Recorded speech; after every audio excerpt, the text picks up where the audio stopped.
Okay, I'm going to talk about the Eightfold Path today, but specifically about the Eightfold Path in meditation. As some of you know, I go to Leisure World in Seal Beach the first Saturday of each month. We have a club called the Buddhist Club, the Buddhist Circle. It's been going on for like 12 years now. They said I'd only have to go for a short period of time. And 12 years later, I'd still make the trek out there. And so we've been exploring the Eightfold Path, and next month, we're going to be talking about meditation. So I thought I'd work on that today with you. So if you don't know what the Eightfold Path is, or have forgotten the path factors, right view, right intention, right speech, right action, right livelihood, right effort, right mindfulness, right concentration. And the meditation part is effort, mindfulness, and concentration. So, according to the Eightfold Path, what is right effort? It is to prevent unskillful thoughts from arising, to abandon unskillful thoughts that have already arisen, to develop skillful thoughts that have not yet arisen, and to maintain skillful thoughts that are already there. Now, the question comes up, well, what is a skillful thought? A skillful thought is one that's based in generosity, compassion, and wisdom. What is an unskillful thought? That is one that's based in greed, hatred, and delusion. So as we sit down to meditate, we want to find our thought process and evaluate it and see how skillful or unskillful it is. How many pleasant thoughts? How many unpleasant thoughts? How many thoughts of greed? How many thoughts of generosity? And that's how it all begins. Now, there are two kinds of Buddhist meditation: mindfulness and concentration. What I find interesting about mindfulness, which is often called vipassana or insight meditation, this is the meditation that the Buddha rediscovered. It had been lost to the world. And when he rediscovered it, he realized that it would lead directly to nirvana. And to define nirvana, nirvana is the end of suffering, the end of karma, and the end of all future rebirths. So what are the characteristics of mindfulness? There are four kinds of mindfulness that we can do: mindfulness of the body, mindfulness of sensations, mindfulness of the mind, and mindfulness of mental objects. I'm going to talk about mindfulness of sensations because that's the easiest and fastest one to talk about. Okay, how many sensations do we have? The Buddha said we have 3 sensations. He kept it simple. We have pleasant sensations, we have unpleasant sensations, and we have neutral sensations. He said you really don't recognize the neutral sensations. They don't catch your attention. What you do recognize are the uncomfortable sensations, the unpleasant sensations, and the pleasurable sensations. Now, when I started to meditate way back in 1979, I didn't have very many pleasant sensations. Hopefully, your meditation practice is different than mine. I had a lot of uncomfortable sensations in my back, in my knee, in my legs. My ankles hurt. My mind was agitated. I often wondered why I was doing this at all, because it doesn't seem to lead to anything except more suffering, but I continued. If you're lucky enough to have some pleasant sensations, then that sort of stimulates your meditation practice, and you want to do it more rather than less. So here we are, and we have these pleasant and unpleasant sensations. And one of the techniques that I was taught was body scanning, that you start at the top of your head and go to the tip of your toes. And you just go down and up, looking for sensations. And there are plenty to find. And once you find one, then you label it pleasant, unpleasant, or neutral, and you continue.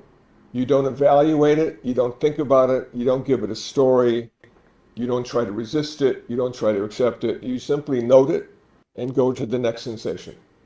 And then after 5, 10, 15 minutes of body scanning, you then would go into a state of reflection. And you would see if you could find the 3 aspects of Buddhist wisdom in any of these sensations. And the 3 aspects of Buddhist wisdom are impermanence, suffering, and not self.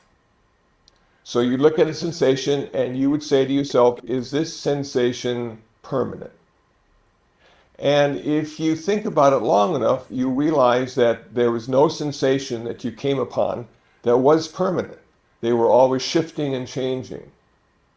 And then they'd sometimes seem like they'd go away, or sometimes they feel like they got even worse, but they never stayed the same. Then you would say to yourself, well, do all these sensations, did they all consist of suffering? Did I suffer from every sensation that I experienced? And upon reflection, you would say to yourself, well, there were some really good sensations, so I surely wasn't suffering with those. But if I factored in impermanence, then every sensation became ultimately unsatisfactory because they changed. The good ones changed and became worse, and sometimes the bad ones changed and become better. But they always changed, and ultimately they always led to suffering. Then you would want to say, did any of them have an essence? Did the sensation stand apart from everything else? And you'd have to say, well, no, if I wasn't sitting on the floor like I was, those sensations probably wouldn't have happened. If I had been moving around, I wouldn't have noticed those sensations. And every sensation came about because of something else. They didn't stand independently and apart from me and everything I was doing. And so you have to say, well, there wasn't a self or an essence or any kind of separateness in any of these sensations. When that was finished, you then apply those 3 aspects of Buddhist wisdom to the world around you. And you'd have to say, well, is everything in the world impermanent? Yes. Is everything in the world ultimately going to be filled with suffering? Yes. Even the best situations and the best people have to change and leave us. They either die or change into something else. Is there a self or an essence in anything? And we talk a lot about Buddhist not self. But does the mountain have a self? Does the car have a self? They have an identity. They have a relative self that we can name and use and understand intellectually. But ultimately, no, they don't have their own separate self or identity. You have succeeded now in doing mindfulness meditation from a Buddhist perspective.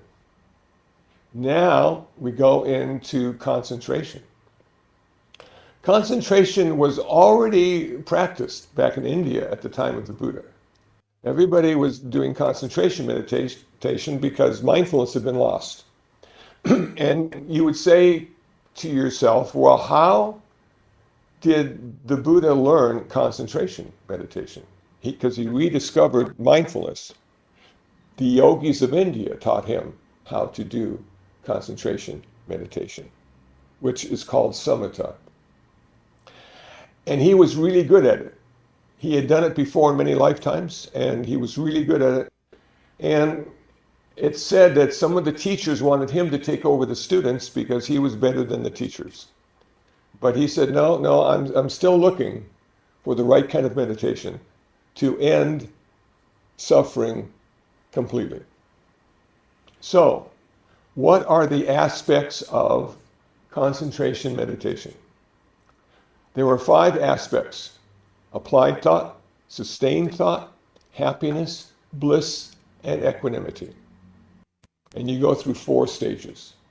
This is the simplified version. Bhikkhu Bodhi has a wonderful booklet called The Four Noble Truths and goes into greater detail than I can in the 20 minutes I have to speak. So let's think about applied thought and sustained thought. We sit down, take our position, bring our mind to the sensation of breath. Now, there are many other objects we could use for meditation, but I like the sensation of breath because you always have it with you. And the breath is always happening right now. That sensation of the breath is a now experience. So you would come to the sensation of breath, either the belly or the tip of the nose, and feel the sensation going out and coming in, going out and coming in. And that would be applied thought and sustained thought. Okay, if you do it long enough, if you're focused on that sensation of breath, eventually you don't need to apply the thought any longer. Your thought simply rests on the sensation of breath. So applied thought, sustained thought. Now it sustains itself. There's no effort in sustaining it. You are sitting and your breath becomes you, and you become your breath. And it's going out and it's coming in. When that happens, we have 3 other characteristics that arise: happiness, bliss, and equanimity. Now, the happiness is the happiness of the mind, bliss is the bliss of the body, and equanimity is the balance of the mind. So if you get into this calm, focused attention, what happens, it brings an internal happiness to surface. And it just feels good. You found your place in the universe. And there you are, just breath going out and coming in. And there's a certain inner happiness, a tranquility, if you will, that occurs. Then you notice that there is a physical sensation called bliss, which is the counterpart of happiness for the body. So the body has this sort of bliss aspect, and then the mind has this happiness aspect. And you realize that if you want to go further and go to the 5th step, equanimity, you're going to have to let something go. Because those 2, happiness and bliss, are blocking your entrance to this equanimity. Now, you reflect on it, and you would say, well, I really don't want to give up my happiness because it feels really good, and it takes a long time for it to appear. And why should I do that in the first place? And the answer is because it's dualistic. Happiness always connects to sadness. If you're able to let go of your happiness, you're able to let go of all future sadness as well. Now, the problem is we can't let go of happiness because we didn't have much to do with it. We created the conditions necessary for it to happen. But we can do something about our attachment to happiness and our aversion to sadness. And when we figure out how to let go of the attachment, happiness falls away. And now we have the physical bliss. And it's the same thing. That prevents you from having equanimity. And now you have to figure out how to get rid of the physical bliss. And why do you want to get rid of the physical bliss? Because the other side is pain. And if I can get rid of the pleasure of the body, I can get rid of the pain of the body as well. And if you're a meditator and have meditated for a while, you know that's a big incentive. It would be so nice to just not have the pain of the body distracting you from your object of meditation. So you practice letting go of the pain and the pleasure, and eventually it falls away temporarily. It's always going to come back as soon as the gong rings and you have to go out the door and drive on the 405. But until then, you don't have it. And now you come to this place of perfect balance of mind, where it's the middle path. There's no pain, there is no pleasure, there is no happiness, there is no sadness. There is simply this aspect that you worked on really hard to get to, and this perfect balance of mind allows you to see the universe in a particular way. Non-judgmental. You have no likes or dislikes. It's a place of total acceptance of the way things are. Now that mind state can be carried with you temporarily and also arise in certain situations where you'd rather not be there. Say there's a car accident on the corner and you see people, suffering and dying. And if you have equanimity, you can be of great service to those people because you don't have any kind of repulsion, or you're not averse to the situation. You're there to help. You're there to be of service. So this idea of equanimity and being able to take it to certain situations and not make it personal, to simply have something to do and someone to be in that situation. Now, what the Buddha found with this, it was always temporary. He could go into these deep levels of meditation, but then he had to come out of them. And that's why he felt this was not the ultimate goal of meditation. It was a temporary goal of meditation. But when he rediscovered mindfulness meditation, he realized that could end suffering forever. So he taught mindfulness meditation, and a lot of people practiced, and a lot of people succeeded in achieving nirvana, partly because of that kind of meditation. Now, what I found interesting when I was going to the College of Buddhist Studies right across the street for 6 years, that you didn't really hear much about vipassana from the Mahayana. That the Mahayana tradition sort of emphasizes concentration, and that the Theravada tradition kind of emphasizes mindfulness meditation. And I thought to myself, why would that be the case? Why would one prefer one form over the other? And then it made sense, because of the bodhisattva ideal. There was only one bodhisattva in Theravada Buddhism, and that was the Buddha before he became the Buddha. But in Mahayana Buddhism, there are a bunch of bodhisattvas, and they're all out there working hard to reduce the suffering in the world. And if you achieve nirvana, that will be your last lifetime. And you won't be able to continue helping others with the end of suffering.